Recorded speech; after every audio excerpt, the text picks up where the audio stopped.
দিল্লির সঙ্গে বিএনপির সুসম্পর্ক হওয়ার কারণ কি?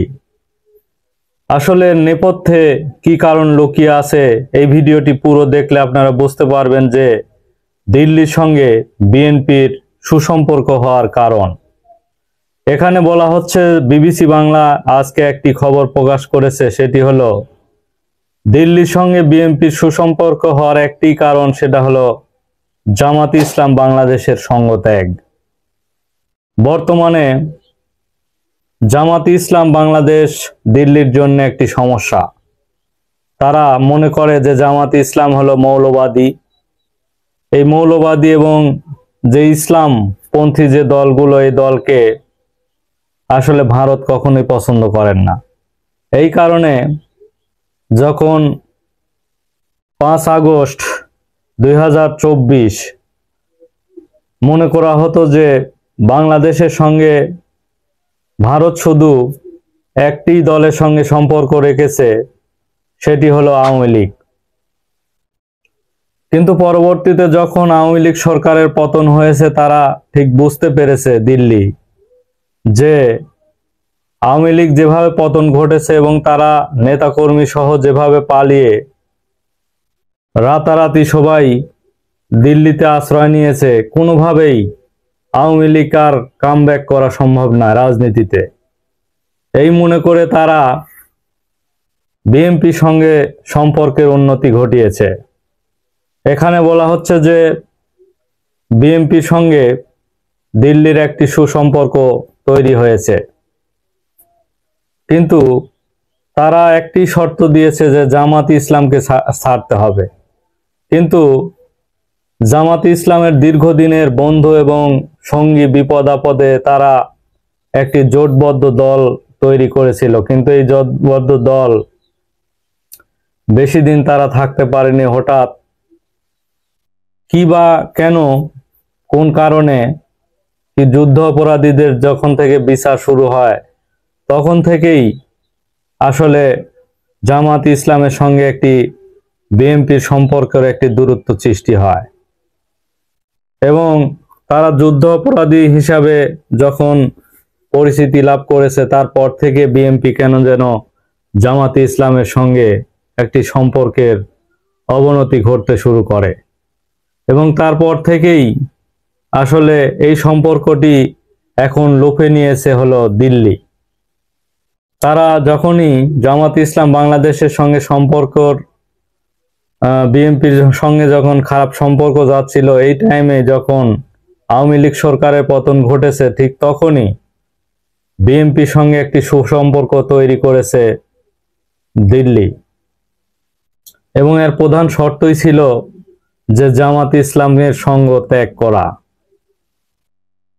এখানে বলা হচ্ছে, প্রতিবেশী ভারতকে নিয়ে দীর্ঘদিন ধরে একটা কথা চালু আছে যে তারা বাংলাদেশের এককালে সব ডিম শুধু একটি ঝুড়িতেই রেখেছেন, মানে শুধু একটি দলের সঙ্গে সুসম্পর্ক তৈরি, সেটা হলো আওয়ামী লীগ।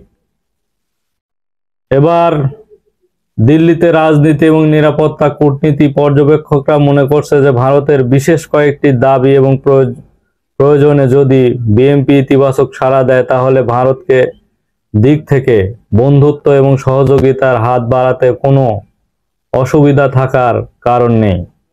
যেহেতু খুনঠাসা আওয়ামী লীগের চট করে রাজনীতিতে কামব্যাক করা সম্ভব নয়, এই কারণে পরবর্তী বিএনপির সঙ্গে ভালো করার যথেষ্ট সম্ভাবনা আছে। তাই খালেদা জিয়ার দলই যে ভারতের এই মুহূর্তে সেরা বাজি এবং সম্ভবত একমাত্র বাজি, সেটা তারা কেউ মনে করিয়ে দিচ্ছে।